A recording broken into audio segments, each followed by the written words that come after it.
चाहे आप नवोद्यमी हैं या स्वरोजगार के विकल्प की तलाश कर रहे हैं, आपको फंड की कमी है, आप स्वरोजगार करना चाहते हैं लेकिन आपके पास पैसे नहीं है, तो आज का वीडियो आपके लिए बहुत ही खास होने वाला है। नमस्कार साथियों, मेरा नाम आलोक सिंह है। एनएसडी इंडिया में एक बार पुनः आप सबका स्वागत करते हैं। आप जानते हैं कि भारत सरकार तथा राज्य सरकार द्वारा कई प्रकार की स्वरोजगार योजनाएं महत्वाकांक्षी उद्यमियों के लिए चलाए जाते हैं।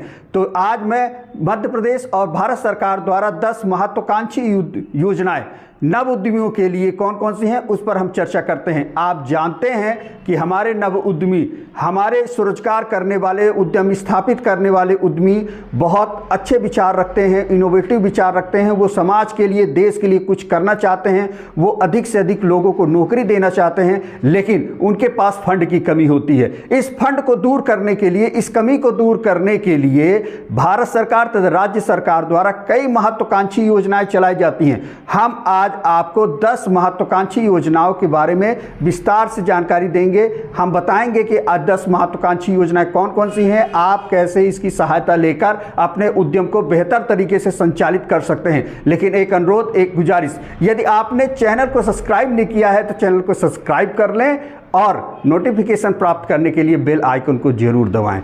अगर इस योजनाओं से संबंधित आपको ये लगता है कि कुछ हमें और प्रश्न है, हमें जानकारी चाहिए, तो आप डिस्क्रिप्शन में लिखिएगा, मैं उससे संबंधित जानकारी भी आपको साझा करेंगे। तो चैनल को सब्सक्राइब करें। तो चलिए जानकारी लेते हैं और सफल उद्यमी बनते हैं। नंबर पहला है प्रधानमंत्री रोजगार सृजन कार्यक्रम। यह भारत सरकार की बहुत ही महत्वाकांक्षी, बहुत अच्छी योजना है। इसमें उद्योग क्षेत्र में 50 लाख रुपए की वित्तीय सहायता मिलती है। यहीं पर आप सेवा और व्यवसाय क्षेत्र में परियोजना लगाते हैं तो आपको 20 लाख रुपए की वित्तीय सहायता मिल सकती है। अगर हम मार्जिन मनी की बात करते हैं तो कुल परियोजना लागत का अंश वो भाग है जो आपके द्वारा लगाया जाता है। अगर आप सामान्य वर्ग के व्यक्ति हैं तो आपको 10% की मार्जिन मनी लगाना होता है। यहीं पर अगर विशेष वर्ग की बात की जाए तो आप एससी हैं, आप एसटी हैं, ओबीसी हैं, अल्पसंख्यक हैं, भूतपूर्व सैनिक हैं, विकलांग है या आकांक्षी जिलों के अंतर्गत आप आते हैं, पूर्वांचल क्षेत्र से हैं, पहाड़ी सीमावर्ती क्षेत्र से हैं, तो आपका कम से कम 5% की मार्जिन मनी लगाना होता है। अब हम बात करते हैं आपके अनुदान की। अनुदान आपको भारत सरकार द्वारा योजनाओं के माध्यम से कितना मिलता है? तो अगर आप सामान्य वर्ग के व्यक्ति हैं और शहरी क्षेत्र में, सामान्य वर्ग के पुरुष हैं और शहरी क्षेत्र में अपने उद्यम को स्थापित करना चाह रहे हैं तो आपको कुल परियोजना लागत का 15% अनुदान मिलता है। यहीं पर सामान्य वर्ग के व्यक्ति हैं और ग्रामीण क्षेत्र में अपने उद्यम को स्थापित करते हैं तो कुल परियोजना लागत का आपको 25% का अनुदान मिलता है। अब जो विशेष जो श्रेणी है, एससी, एसटी, ओबीसी, अल्पसंख्यक, भूतपूर्व सैनिक, विकलांग, महिला, सभी जो हम विशेष श्रेणी की हम बात कर रहे हैं, तो वो अगर उद्यम लगाते हैं और उनको जो सरकार के जो कुल परियोजना लागत का जो अनुदान मिल रहा है वो अगर शहरी क्षेत्र में आप अपने उद्यम को लगाते हैं तो 25% का अनुदान मिलता है और वहीं पर आप ग्रामीण क्षेत्र में अपने उद्यम को स्थापित करते हैं तो 35% का अनुदान मिलता है।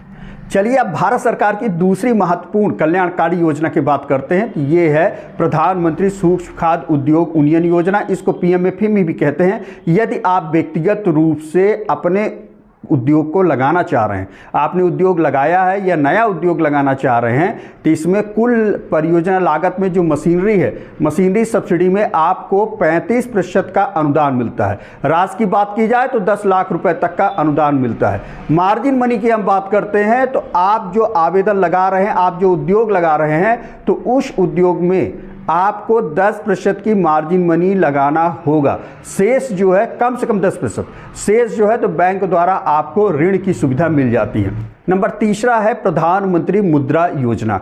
इस योजना का नाम आपने सुना होगा, बड़ा ही महत्वाकांक्षी योजना है। इस योजना के अंतर्गत आप 3 तरह के लोन ले सकते हैं। नंबर 1 है शिशु मुद्रा लोन, नंबर दूसरा है किशोर मुद्रा लोन और नंबर तीसरा है तरुण मुद्रा लोन। शिशु मुद्रा की बात की जाए तो आप 50,000 रुपये, मतलब छोटा अगर व्यापार आप स्थापित करना चाहते हैं तो 50,000 रुपये का ऋण आसानी से ले सकते हैं शिशु मुद्रा लोन के अंतर्गत। यही यहीं पर आपको कुछ ज़्यादा पूंजी की आवश्यकता है तो 50,000 से ज़्यादा और 5 लाख तक के ऋण की बात की जाती है। किशोर मुद्रा लोन के अंतर्गत आप लेकर अपने बिजनेस को संचालित कर सकते हैं। किसी को ऐसा लगता है आपकी योजना थोड़ी सी बड़ी है, आप चाहते हैं और पैसा हमको मिल जाए, अपने बिजनेस को और बेहतर तरीके से हम संचालित कर लें, आप उद्योग, सेवा या व्यवसाय तीनों आप इस योजना के अंतर्गत कर सकते हैं। तो बात की जाए तो वो कहलाता है आपका तरुण मुद्रा लोन। तरुण मुद्रा लोन के अंतर्गत 5 लाख रुपए से ज़्यादा 10 लाख रुपए तक की सहायता दी जाती है। वित्तीय सहायता आपको मिलती है। आप बैंक में संपर्क करके अपने बिजनेस को बेहतर तरीके से संचालित कर सकते हैं, आप ऋण ले सकते हैं। अगली योजना है पीएम विश्वकर्मा योजना। पीएम विश्वकर्मा योजना के अंतर्गत भारत सरकार द्वारा विभिन्न क्षेत्र में 18 व्यवसाय में लगे जो कारीगर और शिल्पकार हैं, आपको अपना स्वयं का बिजनेस करने के लिए भारत सरकार द्वारा बैंकों के माध्यम से 3 लाख रुपए, वो भी 2 किस्तों में वित्तीय सहायता दी जाती है, जिसमें 5% वार्षिक ब्याज तथा 8% शेष सरकार द्वारा जो है तो वहन किया जाता है। इसमें 1 लाख रुपए 18 माह के लिए तय किया गया। जब आप भुगतान कर देते तो दूसरा आपको 2 लाख रुपए 30 माह के लिए दिया जाता है। अभी हमने आपको भारत सरकार की 3 महत्वाकांक्षी महत्वपूर्ण योजनाओं के बारे में बताया, आप अवगत हुए।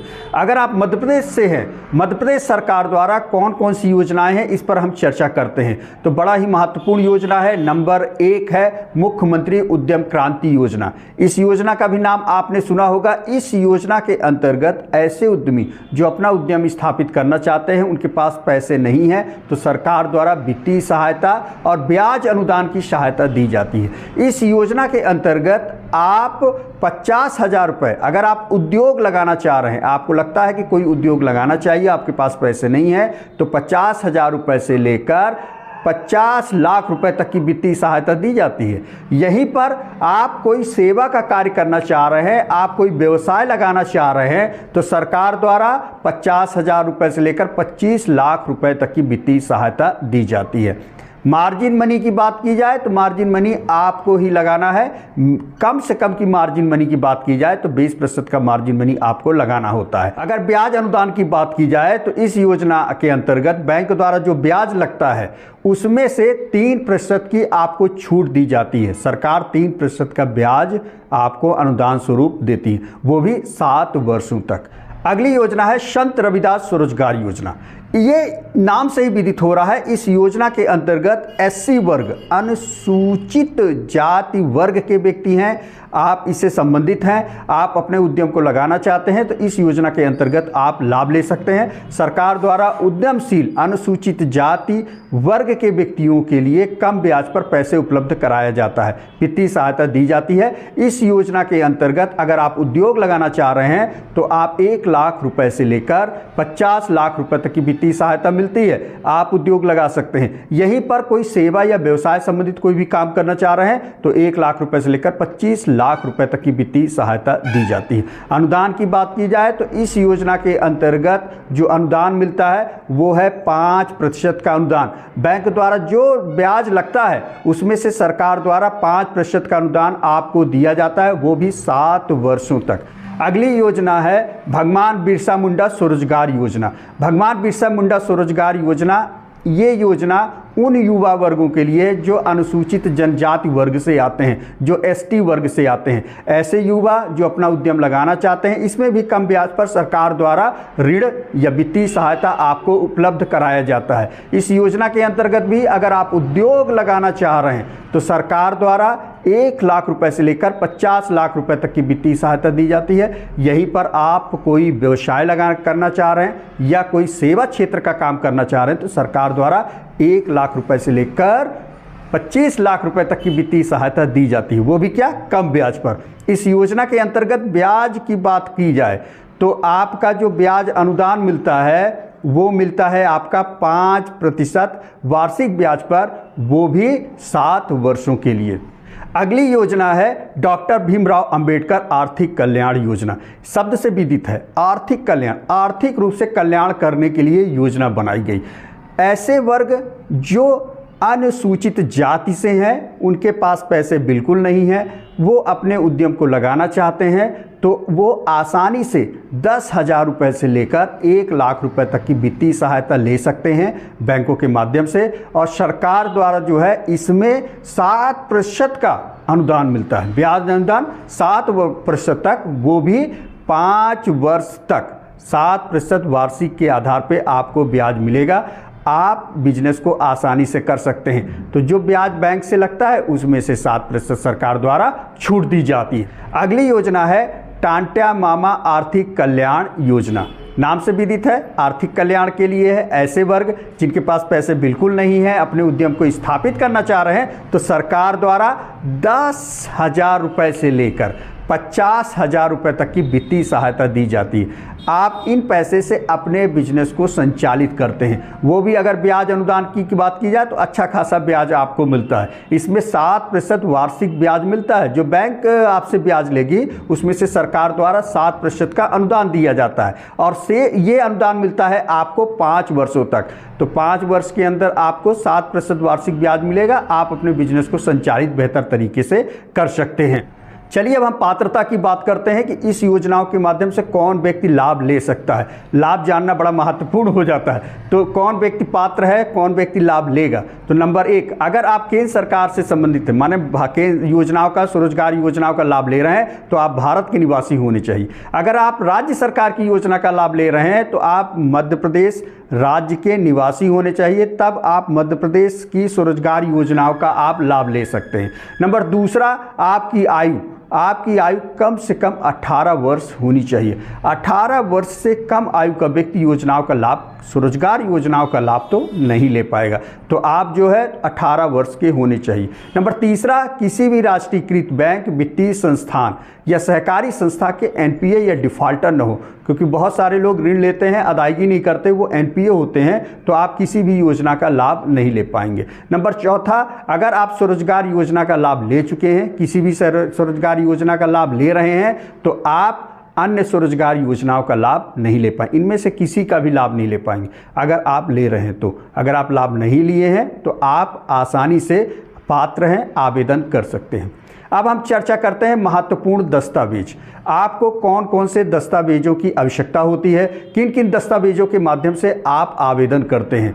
तो नंबर 1 है आपका आधार कार्ड, नंबर 2 है आपका पैन कार्ड, नंबर 3 है आपका निवास प्रमाण पत्र, नंबर 4 है जिस कैटेगरी, जिस आयु, आप जिस योजना का लाभ लेना चाह रहे हैं, एससी का लेना, एसटी का लेना चाह रहे हैं, सभी वर्ग का लेना चाह रहे हैं, या ओबीसी वर्ग से आप ओबीसी योजनाओं का लाभ लेना चाह रहे हैं, तो आपका जाति प्रमाण पत्र होना चाहिए। इसके साथ आपका समग्र आईडी होना चाहिए, प्रोजेक्ट रिपोर्ट, कोटेशन, और मोबाइल नंबर जो होता है आपके आधार से लिंक होता है, वो आपका एक मोबाइल नंबर होना चाहिए। और सबसे महत्वपूर्ण, जहां से, जिस बैंक से आप लोन लेना चाह रहे हैं, जिस बैंक में, तो कम से कम 2 बैंक के खाते आपके पास होने चाहिए।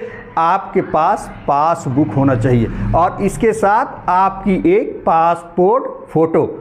इतने प्रपत्र सभी योजनाओं में, किसी भी योजना का आप लाभ ले रहे हैं तो सभी योजनाओं में आपको बड़ा महत्वपूर्ण होता है, इन दस्तावेजों की आवश्यकता होती है। इसके साथ साथ कभी कभी आपसे खसरा भी मांगा जाता है कि आप वास्तव में वहीं के निवासी हैं, क्या उस ज़िले के निवासी हैं, इसलिए आपसे खसरा भी मांगा जाता है कि आप खसरा दीजिए। और आप कहाँ पे उद्यम लगाएंगे, आप कोई उद्यम, क्योंकि बहुत सारी योजना ऐसी भी हैं इसमें, जैसे हमने कहा पीएमएफएमई स्कीम, तो आप अगर पीएमएफएमई स्कीम, तो आपसे बिजली का बिल भी मांगा जाता है। अगर आप कहते हैं कि मेरा उद्यम स्थापित है तो आपका बिजली का बिल भी मांगा जाएगा।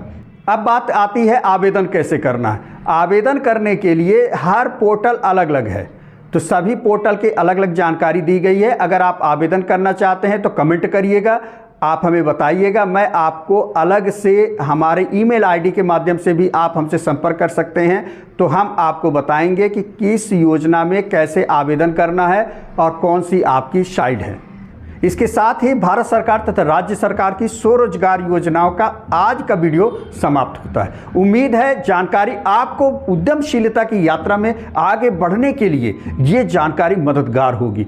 आपको वीडियो उपयोगी लगी हो तो दिल खोल के लाइक करें। महत्वाकांक्षी उद्यमियों के लिए ये जानकारी अच्छी है तो आप उन्हें साझा करें। किसी भी प्रकार का प्रश्न हो, कोई टिप्पणी ऐसा लगता है कि छूट गया है तो आप टिप्पणी करिएगा, उस समस्या का समाधान मैं आपसे करूंगा। डिस्क्रिप्शन में आप जरूर लिखिएगा। इसके साथ जो आप डिस्प्ले में देख रहे हैं मेरा ईमेल आईडी है, आप ईमेल आईडी के माध्यम से भी आप हमसे संपर्क कर सकते हैं। आशा करता हूं कि दी हुई जानकारी आपको अच्छी लगी होगी। अच्छी लगी है तो एक बार पुनः मैं कह रहा हूं कि अनुरोध कर रहा हूं कि सब्सक्राइब करें, शेयर करें और लाइक करें, क्योंकि आपका समर्थन हमारे लिए बड़ा ही महत्वपूर्ण है। धन्यवाद, नमस्कार।